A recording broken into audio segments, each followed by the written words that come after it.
이번 달도 또 터졌어요. 또요. 어제 만난 한 시공사 직원이 한숨처럼 내뱉은 말입니다. 50년 만에 대불황이라는 말은 더 이상 뉴스 헤드라인이 아닙니다. 일평균 12곳이 폐업하고 4월에만 또 한 곳이 회생을 신청했습니다. 그런데 진짜 무서운 건 따로 있습니다.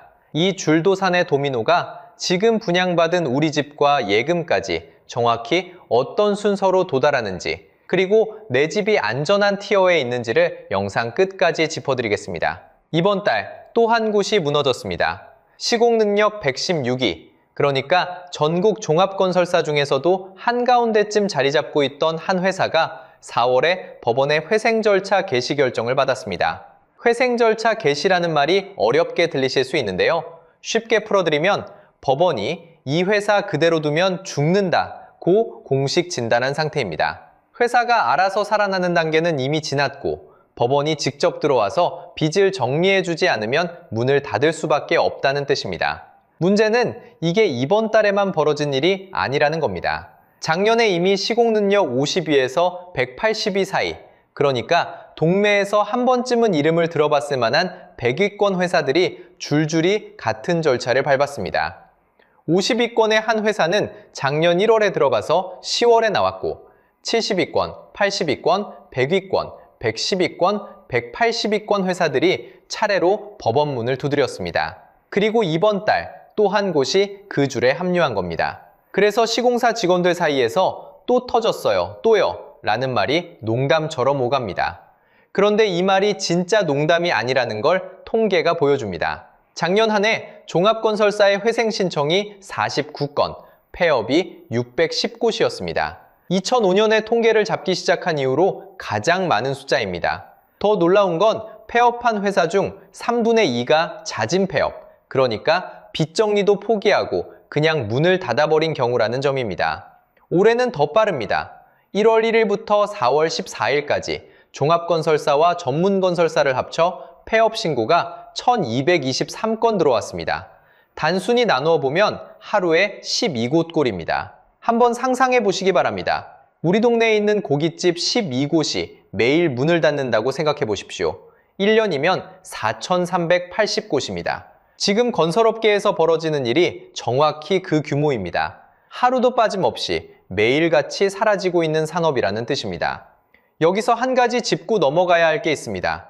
우리는 보통 회사가 망했다고 하면 작은 영세업체 이야기겠거니 하고 넘기곤 합니다. 그런데 이번에 무너진 곳들은 그렇지 않습니다. 시공능력 100위권이라는 건 전국에 등록된 종합건설사 수만 곳 중에서 상위 1% 안에 드는 회사들이라는 뜻입니다. 동네 작은 업체가 아니라 우리가 분양받은 단지 입구에 회사 로고가 박힌 현수막이 걸려 있을 법한 그런 규모의 회사들입니다. 그 줄의 회사들이 한 달에 한 곳씩, 어떤 달엔 두세 곳씩 무너지고 있는 겁니다. 상황이 여기까지 왔다는 건 막연한 불안감이 아니라 통계로 박힌 사실이라는 뜻입니다. 더는 내 단지는 괜찮겠지라는 막연한 기대로 넘어갈 수 있는 단계가 아닙니다. 매일 12곳이 사라지는 산업 안에서 우리가 분양받은 그 단지의 시공사도 같은 통계 안에 있다는 점을 인정하고 시작해야 합니다. 그런데 매일 12곳이 무너지는 것보다 더 무서운 게 있습니다. 왜 멀쩡하던 회사들이 하필 이번 달에 줄줄이 쓰러지고 있냐는 겁니다. 작년까진 그래도 버티던 회사들, 100위권 안쪽이라 안전선에 서 있다고 여겨지던 그 회사들이 왜 지금 한꺼번에 무너지기 시작한 걸까요? 여기엔 세 가지 칼날이 동시에 들이쳤기 때문입니다. 그래서 도대체 왜 하필 이번 달부터 멀쩡해 보이던 회사들이 줄줄이 무너지기 시작한 걸까요? 답부터 말씀드리면 한 곳을 천천히 베는 칼이 아니라 서로 다른 세 자루의 칼날이 같은 시점에 동시에 들이쳤기 때문입니다. 하나만 막아도 휘청이는데 세 개가 한꺼번에 몰려오면 아무리 큰 회사라도 버틸 도리가 없습니다. PF가 첫 번째 칼날입니다. PF라는 말이 어렵게 들리지만 본질은 단순합니다. 건설사가 땅값과 공사비를 먼저 빌려서 공사를 시작하고 분양받은 사람들의 계약금과 중도금으로 그 빚을 갚아나가는 외상공사 자금입니다. 문제는 분양이 안 되거나 공사가 멈추면 갚을 돈이 안 들어온다는 점입니다. 그래서 만기가 되면 새 빚을 내서 옛 빚을 막는 식으로 굴리게 됩니다. 신용카드 리볼빙 한도 끝물을 떠올려 보시면 됩니다. 이번 달 갚아야 할 돈을 다음 달로 미루고 그 다음 달로 또 미루다가 어느 순간 카드사가 더 이상 한도를 안 열어주는 그날이 옵니다. 지금 건설업계가 정확히 그 시점에 와 있습니다. 숫자를 보면 더 분명해집니다.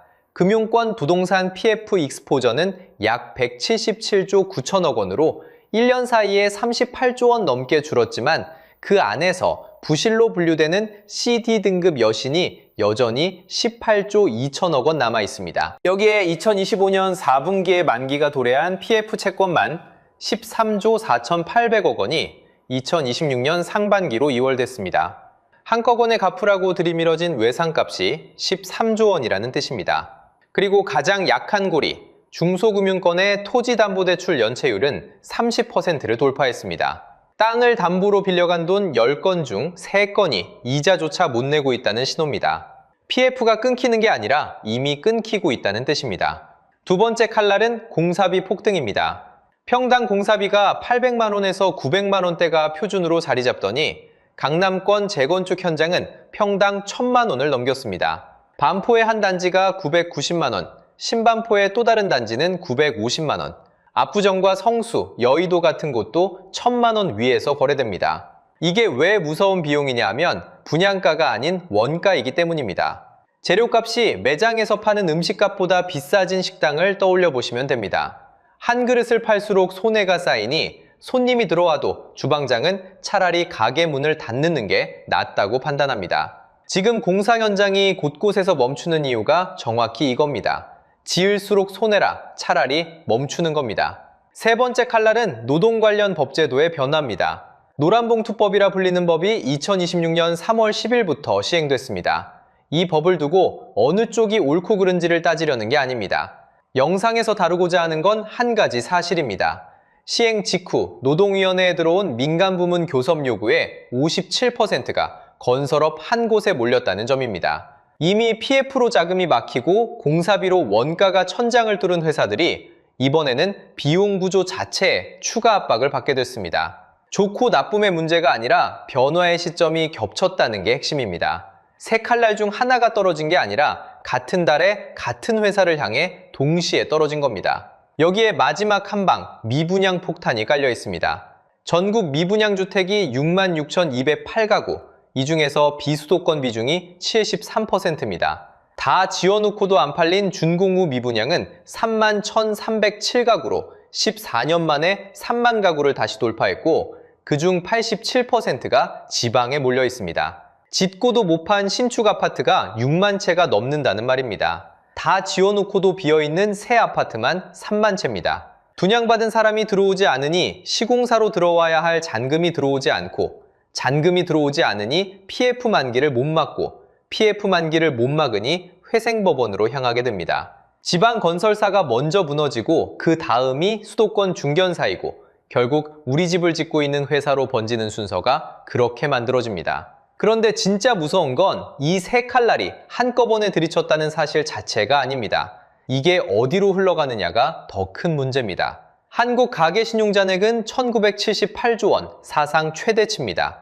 거의 2,000조 원에 달하는 빚을 짊어진 가계 위로 건설발 충격이 얹히는 그림입니다. 게다가 한국은 OECD 국가 중 사실상 유일하게 광범위한 선분양제를 운영하는 나라입니다. 시공사가 계약금과 중도금으로 공사비를 충당하는 구조라 건설사가 흔들리면 그 충격이 곧장 분양받은 사람의 통장으로 옮겨 붙게 설계되어 있습니다. 다른 나라에서는 완성된 집을 보고 사지만 우리는 도면만 보고 미리 돈을 넣는 셈입니다. 조금 불편한 이야기지만 짚고 갈 부분이 있습니다. 평당 분양가가 지난 몇 년 사이 거의 2배 가까이 올라간 동안 그 돈은 어디론가 흘러갔습니다. 공사비 인상분으로, 금융비용으로, 토지 매입 자금으로, 그리고 누군가의 이익으로. 지금 줄도산이 갑자기 하늘에서 떨어진 사고처럼 보이지만 실은 그 시기에 누적된 가격 구조의 결과가 시장에서 한꺼번에 풀려나오는 과정입니다. 누구를 탓하려는 게 아니라 거품이 만들어진 만큼 빠지는 시간도 필요하다는 말입니다.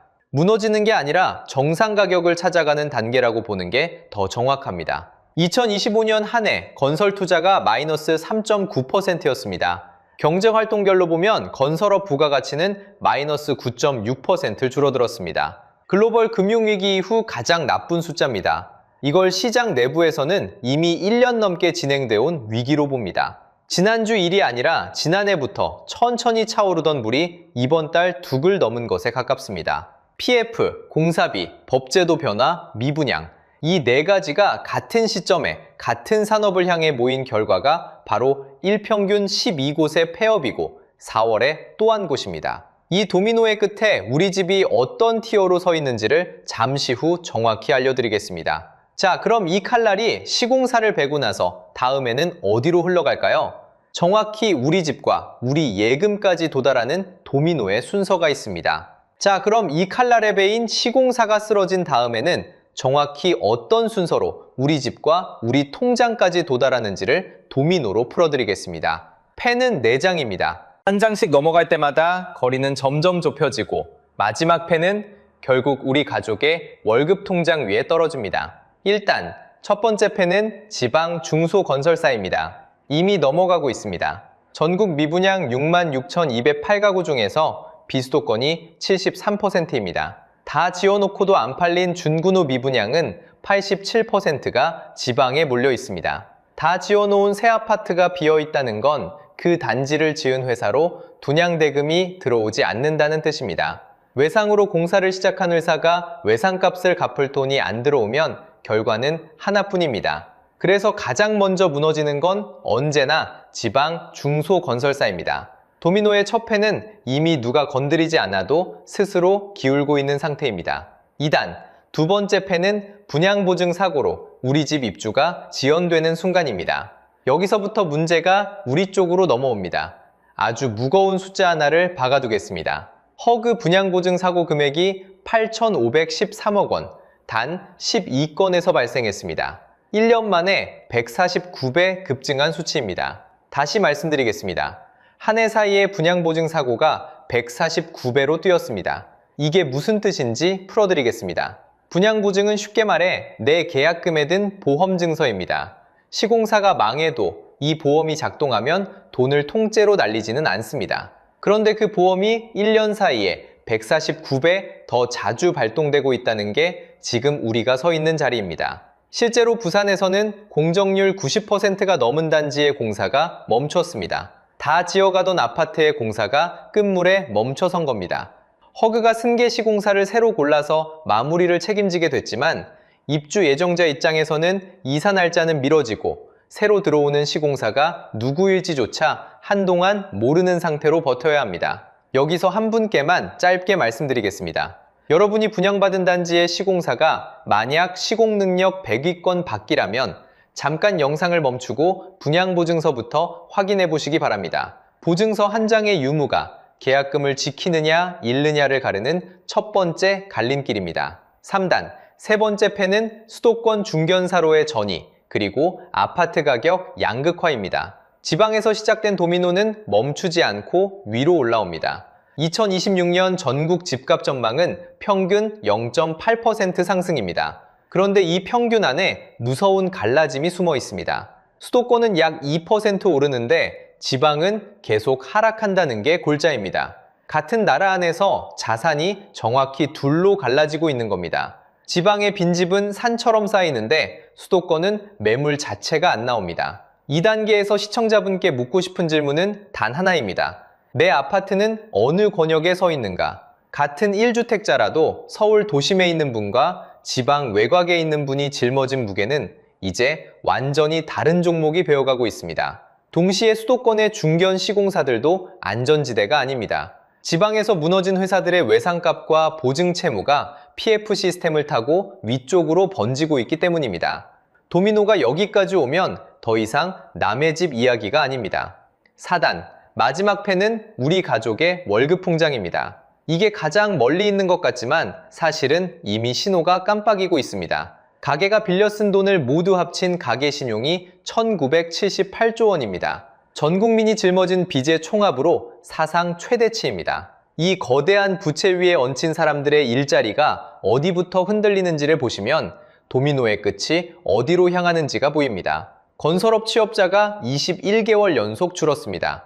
2025년 10월 한 달에만 12만 3천 명이 사라졌습니다. 2026년 1월 전체 실업자 수는 121만 1000명, 실업률 4.1%로 5년 만에 가장 높은 수치를 찍었습니다. 일자리가 줄면 소득이 줄고, 소득이 줄면 매달 갚아야 할 이자가 무거워지고, 이자가 무거워지면 결국 연체로 이어집니다. 그 신호탄이 이미 떨어졌습니다. 중소금융권의 토지담보대출 연체율이 30%를 넘었습니다. 땅을 담보로 빌린 돈 10건 중 3건이 이자조차 못 갚는 상태라는 뜻입니다. 여기까지가 4단계 도미노입니다. 정리해드리면 이렇습니다. 1단계는 지방 중소건설사의 부도, 2단계는 분양보증사고로 인한 입주지연과 계약금 위협, 3단계는 수도권으로의 전이와 아파트 가격 양극화, 4단계는 일자리와 이자 부담을 통한 가계 충격입니다. 잠깐 자기 자신에게 물어보시기 바랍니다. 내 집과 내 통장은 지금 1단계에 있는가, 2단계인가, 3단계인가, 4단계인가, 1, 2, 3, 4단계 어디에 서 계신지 본인 진단이 끝나셨다면 이제 마지막으로 이 도미노 한복판에서 안전선을 어떻게 그어야 하는지를 알려드리겠습니다. 그럼 이 도미노 한복판에서 우리는 무엇을 점검하고 어떻게 안전선을 그어야 할까요? 가장 현실적인 3가지 체크리스트가 있습니다. 자, 여기서 한번 호흡을 가다듬고 가겠습니다. 지금까지 제가 보여드린 숫자들, 일평균 12곳 폐업, 만기도래 채권 13조 4,800억, 허그 분양보증 사고가 한 해 만에 149배. 이 그림만 보면 이제 한국 부동산은 끝났다는 결론으로 직행하기 쉽습니다. 그런데 한 발만 물러서서 보시면 풍경이 좀 달라집니다. 지난 몇 년 동안 평당 공사비는 800만 원대에서 시작해 강남권에서는 평당 1000만 원을 넘겼습니다. 분양가는 그보다 더 가파르게 올랐고, 그렇게 부풀어 오른 가격 위에서 모두가 분양받고 모두가 빚을 냈습니다. 가계신용 1978조 원이라는 사상 최대 부채가 그 결과물입니다. 지금 일어나는 줄도사는 그 거품의 무게를 더 이상 받쳐주지 못하는 회사들이 먼저 떨어져 나가는 과정입니다. 다시 말해 이 줄도사는 비극이 아니라 거품이 빠지는 과정입니다. 정부가 PF 한시 규제 완화를 2026년 6월 말까지 연장한 것도, 2027년부터 PF 사업의 자기자본 비율 20%를 의무화하기로 한 것도 결국 남의 돈만 끌어다 짓는 시대를 끝내겠다는 신호입니다. 산업이 한 번은 거쳐야 할 정상화 트랙으로 들어선 겁니다. 그러니 지금 우리가 할 일은 패닉이 아니라 점검입니다. 내 집과 내 계약서가 이 정상화 과정에서 안전한 자리에 서 있는지를 확인하는 거죠. 그래서 오늘 약속드린 안전선 3가지 지금부터 하나씩 짚어드리겠습니다. 저는 이걸 내 집 보험증서 3장이라고 부릅니다. 신용 1장, 보증 1장, 공정률 1장. 이 3장이 다 있으면 안전, 한두 장이 빠져 있으면 점검 대상입니다. 첫 번째 보험증서, 시공사 신용입니다. 지금 내 집을 짓고 있는 회사가 어느 정도 체력을 가진 회사인지부터 알아야 합니다. 확인 포인트는 4가지인데 어렵지 않습니다. 시공능력평가 순위, 신용등급, 자기자본 비율, PF 보증 잔액. 시공능력평가 순위는 건설사판 신용평가라고 보시면 됩니다. 보통 50위권 안에 들어가는 회사면 한숨 한번 돌릴 수 있는 수준입니다. 100위권 밖으로 내려갈수록 이번 줄도산의 진앙에 가까워집니다. 신용등급은 A- 이상이 권장 구간이고 BBB- 이하로 내려가면 일단 노란불입니다. 자기자본 비율과 PF 보증 잔액은 회사가 자기 돈으로 사업하는지 빚으로만 돌리고 있는지를 보여줍니다. 이 정보는 어디에 있을까요? 대한건설협회 홈페이지에서 시공능력 순위가, 금감원 전자공시에서 신용등급과 재무제표가 모두 공개되어 있습니다. 누구나 무료로 5분이면 확인 가능합니다. 지금 영상을 다 보신 다음 분양계약서에 적힌 시공사 이름 하나만 검색해 보시면 됩니다. 두 번째 보험증서, 허그 분양보증서입니다. 이게 사실상 가장 중요한 한 장입니다. 시공사가 무너져도 내 계약금과 중도금이 살아남는 유일한 안전장치니까요. 허그 분양보증이 걸린 단지라면 사고가 났을 때 2가지 길 중 하나로 갑니다. 하나는 분양 이행입니다. 허그가 승계시공사를 선정해서 잔여공사를 마무리하고 입주와 소유권 등기까지 책임집니다. 다른 하나는 환급입니다. 이미 낸 계약금과 중도금을 돌려받습니다. 어느 쪽이든 내 돈이 통째로 사라지는 일은 막아줍니다. 그래서 분양 계약을 할 때 분양보증서가 발급된 단지인지부터 반드시 확인하셔야 합니다. 분양보증서 없는 분양은 절대 금지입니다. 그리고 한 가지 더, 다자녀 가정이나 장애인, 고령자 같은 사회배려 계층은 사고가 났을 때 무선 환급 대상입니다. 본인이 해당된다면 계약 시점에 이 부분도 같이 챙겨두시면 좋습니다. 세 번째 보험증서, 공정률입니다. 같은 사고라도 공정률이 어디까지 와 있느냐에 따라 결말이 완전히 달라집니다. 공정률은 달리기 트랙에서 결승선까지 얼마나 남았는지를 보여주는 숫자라고 생각하시면 됩니다. 공정률 70% 이상이면 결승선이 가깝기 때문에 허그가 승계 시공사를 붙여서 마무리할 가능성이 훨씬 높아집니다. 부산에서 실제로 공정률 90%를 넘긴 단지가 공사 중단 사고를 겪었지만 허그가 승계 시공사 선정 절차에 들어가면서 잔여 공사를 끝내는 쪽으로 방향이 잡혔습니다. 반대로 가장 위험한 구간은 분양 직후부터 공정률 30%대까지입니다. 결승선까지 갈 길이 너무 멀어서 새 시공사를 데려와도 사업성 자체가 안 나오는 경우가 많습니다. 그래서 지금 계약을 검토 중이시라면 공정률을 반드시 물어보시고, 이미 계약하셨다면 분기마다 한 번씩 시공 현장 사진과 공정률 공시를 챙겨보시는 습관이 필요합니다. 자, 그래서 처음에 약속드린 정답을 공개합니다.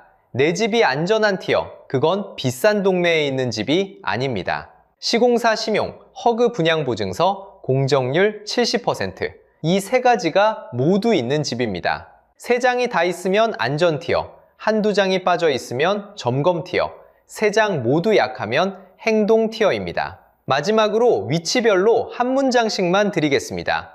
무주택 관망자분께 드리는 한마디. PF 한시 규제 완화가 6월 말까지 연장돼 있고 2027년부터 자기자본 비율 20%가 의무화되기 때문에 거품이 빠지는 앞으로 6개월에서 12개월이 오히려 현금을 준 사람에게는 진입기회가 됩니다. 1주택 보유자분께 드리는 한마디. 내 단지가 수도권인지 지방인지 도심인지 외곽인지부터 객관적으로 진단하시고 전세 계약을 갱신하실 때는 시공사 신용도 함께 따져보는 습관을 들이시기 바랍니다. 입주 예정자분께 드리는 한마디. 잠깐 영상을 멈추고 분양계약서 첫 장에 적힌 시공사 이름과 분양보증서 발급 여부, 그리고 현재 공정률, 이 세 가지부터 오늘 안에 확인해 보시기 바랍니다. 그리고 여러분께 한 가지만 여쭤보겠습니다. 여러분이 분양받으셨거나 살고 계신 집은 보험증서 3장 중 몇 장이 있으신가요? 댓글에 1장, 2장, 3장 중 하나로만 남겨주시면 다음 영상에서 케이스별 점검 가이드로 답해드리겠습니다. 오늘 영상을 한 번에 정리하겠습니다. 첫째, 4월에 또 한 곳이 무너졌고 매일 12곳씩 사라지는 산업이라는 게 통계로 박힌 사실입니다. 둘째, PF 만기와 평당 1,000만 원 공사비, 그리고 노란봉투법이라는 새 칼날이 지방에서 수도권으로 다시 우리 가게로 도미노를 굴리고 있습니다. 셋째, 살아남는 집은 비싼 집이 아니라 시공사 신용과 허그 분양보증서, 그리고 공정률 70%라는 보험증서 3장을 갖춘 집입니다. 다시 한번 말씀드리지만 이 줄도사는 비극이 아니라 거품이 빠지는 과정입니다. 위기는 이미 시작됐지만 그 끝에는 분명히 정상 가격의 시장이 다시 열립니다. 그때까지 우리가 할 수 있는 가장 확실한 방어는 패닉이 아니라 정보로 무장하는 일입니다. 오늘 영상이 도움이 되셨다면 구독과 좋아요로 알려주시고 댓글에는 본인의 보험증서 장수를 1장, 2장, 3장 중에 남겨주세요. 다음 영상에서 케이스별로 하나하나 답해드리겠습니다. 감사합니다. 캐나다 잠수함 60조, 한국이 눈앞에서 놓쳤습니다. 그런데 바로 그 순간 25배나 더 큰 1600조짜리 시장의 문이 열렸습니다. 다들 한국이 또 당했다고 분해하셨죠? 그런데 숫자로 보면요, 이건 손해가 아니라 갈아타기였습니다. 캐나다가 60조라면 지금 미국이 한국 조선소에 내민 건 무려 1600조, 25배가 넘는 판이 열린 겁니다. 왜 전문가들이 차라리 잘 됐다고 말하는지, 그리고 캐나다가 어쩌다 스스로 이 판을 걷어찼는지 지금부터 함께 파헤쳐 보겠습니다. 2026년 7월 6일이었습니다. 캐나다 카니 총리가 헬리팩스에서 마이크를 잡았습니다. 캐나다 역사상 최대 규모의 국방사업이었습니다. 잠수함을 최대 12척 짓겠다는 계획이었죠. 그 자리에서 우선 협상 대상자로 호명된 이름은 독일 TKMS였습니다. 한화오션이 아니었습니다. 이 사업 규모가 어느 정도냐면요, 수십 년 운용과 정비까지 다 합친 생애주기 기준으로 최대 약 60조 원입니다. 캐나다가 자기 역사상 가장 큰 국방 조달이라고 공식 발표할 만큼 큰 판이었습니다. 그 판의 맨 앞자리를 독일이 가져간 겁니다. 한화오션에게 돌아온 자리는 2순위 예비 공급업체였습니다. 쉽게 말하면요, 맨 앞자리를 독일한테 내주고 한 발 물러선 겁니다. 시장은 곧바로 반응했습니다. 발표가 나온 그날 한화오션 주가는 약 23%가 빠졌습니다. 하루 만에 4분의 1 가까이가 증발한 셈이죠. 여러분, 통장에서 하루아침에 4분의 1이 사라졌다고 생각해보세요. 그만큼 시장은 이걸 참사로 읽었습니다. 그런데 진짜 아픈 건 주가가 아니었습니다. 이 계약 하나에 걸려있던 것들이 통째로 멈춰섰거든요. 잠수함 한 척 팔고 끝나는 장사가 아니었습니다. 한화오션은 캐나다 현지에 이미 판을 깔아두고 있었습니다. 그게 하나씩 무너진 겁니다. 하나씩 짚어보겠습니다. 첫 번째로 날아간 건 온타리오에 지으려던 조선 훈련 허브입니다. 모호크 칼리지, 온타리오 시비아드와 손잡은 3자 프로젝트였죠. 용접, 전기, 로보틱스, 해양 기계까지 가르치는 곳입니다. 완성되면 학생 1000명에서 1200명이 배우게 될 규모였습니다. 쉽게 말하면 청년들이 기술을 배워 취업하는 통로였죠. 그 통로 자체가 백지가 됐습니다. 두 번째는 알고마 스틸과의 철강 협력입니다. 올해 1월에 맺은 약 3억 4,500만 달러짜리 양해각서였습니다. 수세인트 마리에 부조용 강제 공장을 세우는 그림까지 들어있었죠. 잠수함에 들어갈 철강을 현지에서 뽑겠다는 계상이었습니다. 공장이 서면 일자리가 생기고 동네 상권이 돕니다. 그 그림도 함께 멈췄습니다. 세 번째는 여기 딸려있던 수만 개의 일자리, 그리고 자동차 산업과의 연계입니다. 훈련소가 서고 공장이 돌고 사람이 모이는 그림이었습니다. 여러분, 동네에 큰 공장이 하나 들어온다고 상상해보세요. 딸린 식당, 하청, 운송까지 전부 같이 사는 겁니다. 그게 다 잠수함 수주를 전제로 짜여 있었습니다.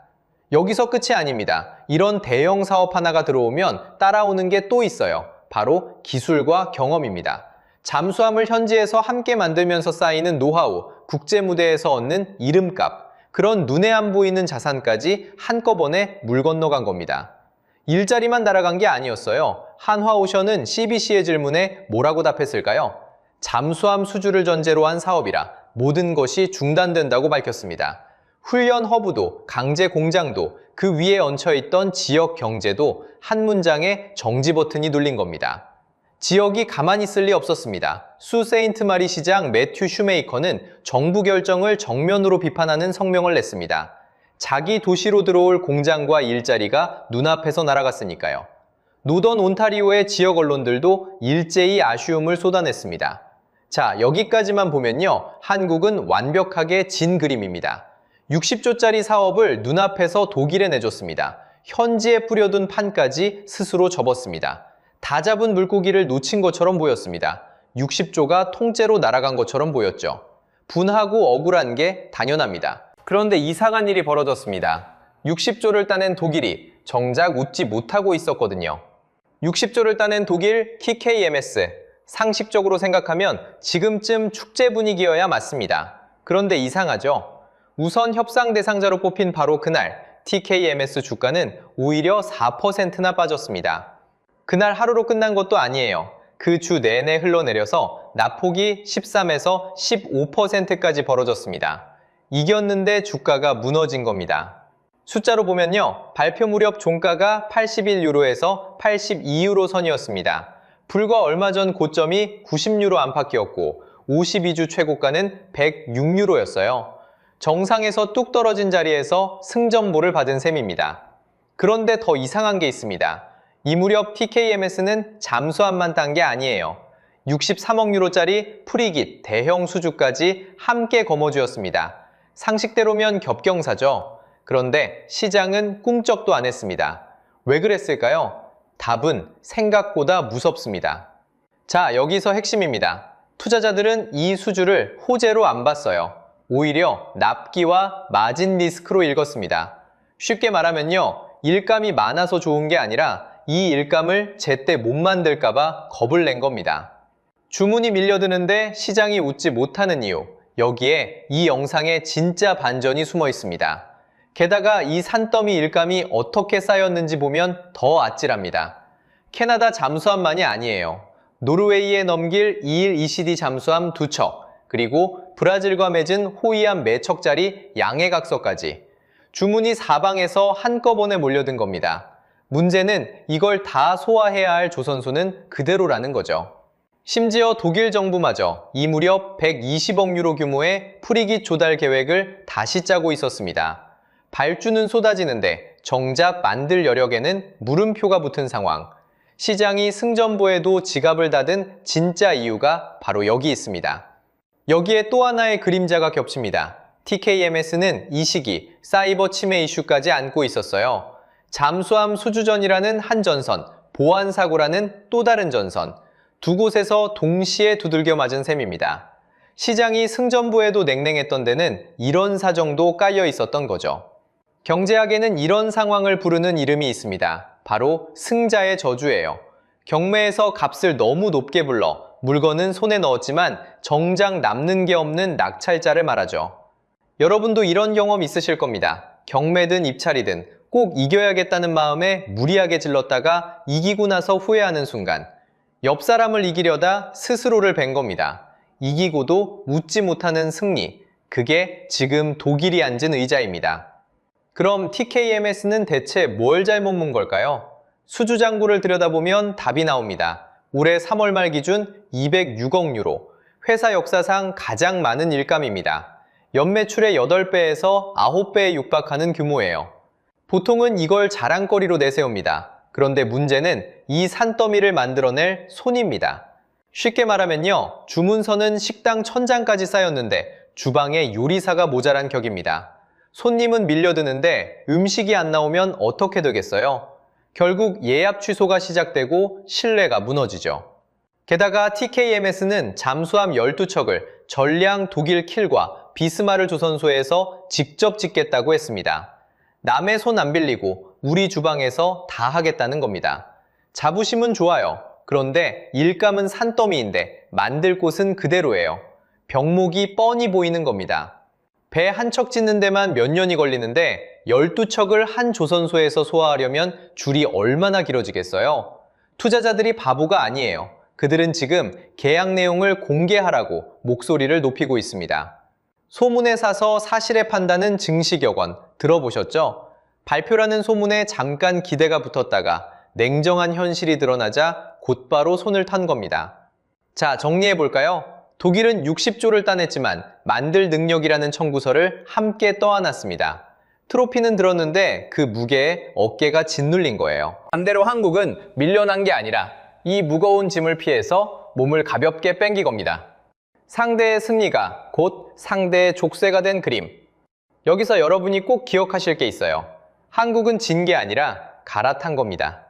그런데 여기서 더 놀라운 사실, 이 60조 계약, 사실 아직 아무도 도장을 안 찍었습니다.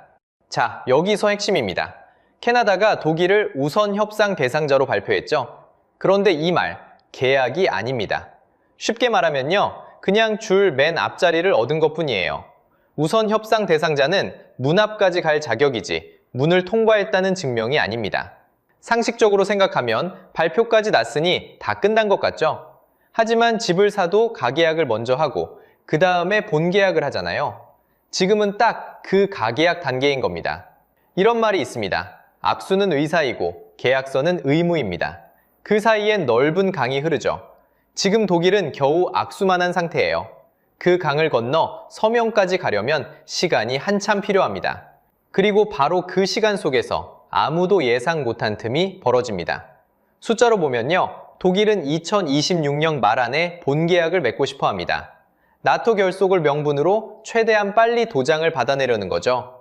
반면 캐나다의 서명 목표는 처음부터 2027년 말이었습니다. 의회 비준에다 재정 검증까지 다 거쳐야 하거든요. 두 나라 사이에 1년이 넘는 공백이 생긴 겁니다. 여기서 오해하면 안 됩니다. 이건 사인 직전에 갑자기 연기된 게 아니에요. 원래 캐나다 목표가 2027년 말이었고 독일 혼자 조급했던 겁니다. 서로 다른 시계가 이제야 겉으로 드러난 거죠. 배타적 협상 기간만 짧게는 6개월, 길게는 18개월로 잡혀 있습니다. 1년 반 동안 두 나라가 조건을 놓고 밀고 당긴다는 뜻이에요. 이 긴 줄다리기에서 어긋날 여지는 생각보다 큽니다. 자, 그럼 이 시간 동안 무슨 일이 벌어질 수 있을까요? 협상이 조금이라도 틀어지면 협상권은 곧장 2순위로 넘어갑니다. 그 2순위가 바로 한화오션이에요. 그래서 한국이 2순위로 남은 건 실패가 아닙니다. 오히려 손에 쥔 지렛대예요. 생각해보세요. 값을 깎자고 버티다 앞사람이 나가 떨어지면 그 다음 순서가 곧 나인 거잖아요. 도장을 찍기 전까지는 아무것도 끝난 게 아니거든요. 독일이 강을 못 건너는 순간 다음 차례는 한국입니다. 사실 이 사업은 최대 12척이라는 상한선만 정해져 있어요. 실제로 몇 척을 지을지는 앞으로 협상과 예산 과정에서 확정됩니다.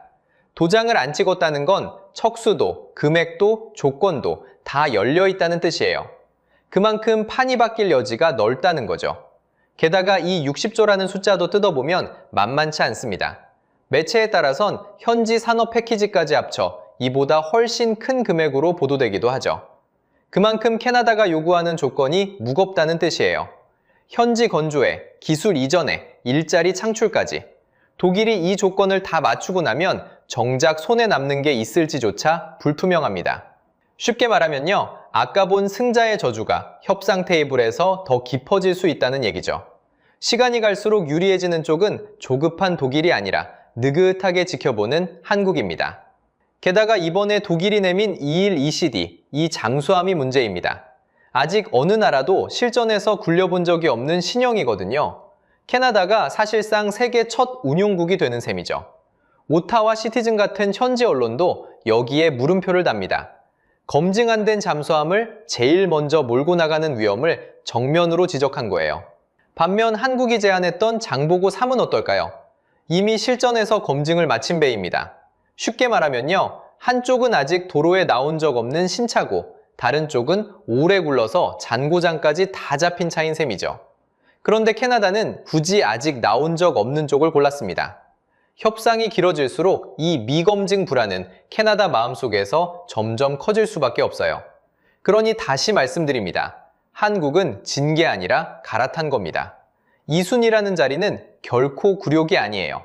협상이 흔들리는 순간 언제든 갑으로 올라설 수 있는 대기석이거든요. 발표 당일엔 다 끝난 그림처럼 보였지만 냉정하게 판을 뜯어보면 아직 승부는 시작도 안 했습니다. 오히려 시간은 서두르는 독일이 아니라 검증된 카드를 쥐고 기다리는 한국 편입니다. 그리고 바로 이 시차가 흐르는 사이 한국 앞에 캐나다와는 비교도 안 되는 문이 열렸습니다. 무려 25배짜리. 자, 여기서 핵심입니다. 캐나다가 60조라면 지금 한국 앞에 열린 판은 무려 1600조입니다. 숫자로 보면요, 캐나다 사업의 25배가 넘습니다. 대체 무슨 일이 벌어진 걸까요? 2026년 7월 8일 무렵 미국이 움직였습니다. 미 국방부와 해군이 한국의 조선 3사에 문서 하나를 보냅니다. 한화오션, HD현대중공업, 삼성중공업, 전투함과 급유함을 만들 수 있느냐고 물은 겁니다. 이걸 RFI, 정보 요청이라고 부릅니다. 쉽게 말하면요, 발주서가 아니라 견적 한번 내볼래요? 하고 문을 두드린 거죠. 여기서 오해하시면 안 됩니다. RFI는 계약이 아닙니다. 도장을 찍은 것도 돈이 오간 것도 아니에요. 하지만 세계 최강 미 해군이 자국 조선소가 아니라 한국을 콕 집어 물었다는 것, 이게 상징하는 무게가 다릅니다. 그럼 왜 하필 한국일까요? 미국이 처한 현실을 숫자로 보면 답이 나옵니다. 지금 미 해군 함정은 약 296척입니다. 그런데 목표는 2054년까지 유인 함정 381척, 여기에 무인 함정 134척을 더하는 겁니다. 앞으로 30년간 새로 만들어야 할 배가 364척이에요. 상식적으로 생각하면 미국 혼자서는 도저히 감당이 안 되는 물량입니다. 이유가 있습니다. 미국의 조선 생산 능력이 이미 한계에 부딪혔거든요. 반면 바다 건너 중국은 어떨까요? 중국 해군은 벌써 370척을 넘겼고 2030년이면 435척까지 늘어날 전망입니다. 미국은 제자리, 중국은 질주. 이 격차를 메울 현실적인 파트너가 바로 한국이었던 겁니다. 미국이 급한 이유는 하나 더 있습니다. 배는 낡아가는데 새로 찍어낼 속도가 안 나거든요. 미 해군이 한국을 콕 집은 건 단순히 값이 싸서가 아닙니다. 정해진 기한 안에 약속한 품질로 배를 뽑아내는 능력, 그걸 지금 지구상에서 가장 잘하는 나라가 한국이기 때문이에요. 실제로 미국이 물어보는 품목은 점점 넓어지고 있습니다. 급유함에 구축함에 심지어 한국의 최신의 호위함 울산급 배치 3회까지 눈길을 주고 있죠. 한번 문을 두드리더니 이제 집안을 통째로 둘러보는 셈입니다. 이 판이 대체 얼마짜리냐? 미국이 앞으로 쏟아부을 함정 관련 예산은 1조 달러가 넘습니다. 우리 돈으로 약 1,600조 원이에요. 자, 다시 비교해 볼까요? 캐나다가 동네 마트 하나라면 미국은 대형 백화점 25개가 한꺼번에 문을 연 셈입니다. 여러분이라면 어느 쪽 손을 잡으시겠어요? 이게 말뿐인 이야기가 아니라는 증거도 있습니다. 지난 G7 정상회의 자리에서 트럼프 대통령이 이재명 대통령에게 직접 물었습니다. 미국 군함을 빠르게 건조해 줄 수 있습니까? 이재명 대통령의 답은 짧고 분명했죠. 가능합니다. 세계 두 정상이 조선업을 놓고 나눈 대화입니다. 그만큼 한국 조선업의 위상이 달라졌다는 뜻이에요. 한국은 이미 준비도 해뒀습니다. 한화오션은 2024년에 미국 필라델피아의 필리 조선소를 인수했습니다. 그리고 50억 달러 투자를 약속했죠. 미국 땅에서 미국 배를 한국 기술로 만들 발판을 미리 깔아둔 겁니다. 여기에 미국의 조선업 재건 프로젝트, 이른바 마스가는 그 규모가 약 1,500억 달러로 거론됩니다. 정리해보겠습니다. 캐나다 60조를 놓친 그 손으로 한국은 25배 큰 1,600조 미국 시장의 문고리를 잡았습니다. 그러니 다시 한번 말씀드립니다. 이건 진 게 아니라 더 큰 판으로 갈아탄 겁니다. 자, 그런데 여기서 만세를 부르면 안 됩니다. 냉정하게 계산기를 두드려봐야 할 게 아직 남아있거든요. 자, 그런데 캐나다가 벌인 일은 여기서 끝이 아닙니다. 스스로 판을 걷어차는 자충수를 계속 두고 있거든요. 먼저 자동차입니다. 캐나다는 이번 잠수함 사업을 자국 자동차 산업과 묶으려 했습니다. 잠수함을 사주는 대신 흔들리던 일자리와 공장을 함께 살려보겠다는 그림이었죠. 실제로 캐나다 자동차 산업은 미국과의 관세 갈등 속에서 투자가 미뤄지고 사람이 잘려나가는 중입니다. 그만큼 절박했던 카드였어요. 그런데 그 연계 시도는 결국 무산됐습니다. 잠수함으로 자동차를 부하려던 계산이 어긋난 거죠. 문제는 그 다음입니다. 캐나다 정부는 지금 중국 전기차 업체를 안으로 부르고 있습니다. BYD, 체리, 지리 같은 회사들이죠. 산업부 장관이 직접 중국을 찾아가 현지 생산 방안까지 논의했습니다. 상식적으로 생각하면 이상하지 않나요? 미국은 USMCA 체제에서 중국 자본이 북미로 들어오는 걸 아주 강하게 막고 있습니다. 그런데 캐나다는 바로 그 문을 열려 하고 있어요. 미국이 가장 예민해하는 급소를 스스로 건드리는 셈입니다. 쉽게 말하면요, 미국 옆집에 살면서 미국이 제일 싫어하는 손님을 안방에 들이는 겁니다. 이건 언제든 대미 무역 갈등의 불씨가 될 수 있습니다. 잠수함 하나 지키려다 더 큰 시장을 흔들 수 있다는 얘기죠. 자, 여기서 핵심입니다. 캐나다는 지금 재발등을 찍고 있습니다. 이런 상대에게 무리한 조건을 얹어가며 매달릴 이유가 있을까요? 온타리오 훈련허브에 현지 철강 공장에 기술 이전까지 저쪽이 원하는 걸 다 퍼주면서 굳이 붙잡아야 할 이유 말입니다. 무리한 조건에 계속 매달리는 건 나를 호구로 본 손님한테 서비스를 끝없이 퍼주는 격입니다. 손님은 고마워하지도 않고요. 물론 그렇다고 미국만 보고 만세를 부르라는 얘기는 절대 아닙니다. 냉정하게 짚어야 할 것도 분명히 있거든요. 미국이 보낸 건 RFI, 그러니까 정보 요청입니다. 발주서가 아니라 견주 좀 내보라는 문이죠. 아직 계약도 발주도 아닙니다. 여기서 김칫국부터 마시면 안 됩니다. 게다가 미국엔 반스톨레프슨 수정법이라는 규제가 버티고 있어요. 해외에서 미 군함을 짓는 걸 제한하는 법입니다. 물론 이걸 풀자는 목소리는 점점 커지고 있죠. 하지만 아직 넘어야 할 문턱인 건 분명합니다. 그리고 212CD의 미검증 리스크. 아무도 실전에서 굴려본 적 없는 신형이잖아요. 이제 그 부담은 한국이 아니라 캐나다가 통째로 짊어질 몫이 됐습니다. 우리가 손에 쥔 장보고 3은 이미 바다에서 검증을 마친 배고요. 그리고 잊지 마세요. 한국은 지금 2순위로 남아 있습니다. 이건 탈락이 아니라 협상이 틀어지는 순간 언제든 다시 부를 수 있는 대기표예요.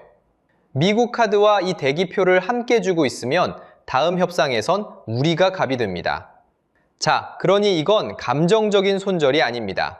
배신감에 홧김에 문을 닫는 게 아니에요.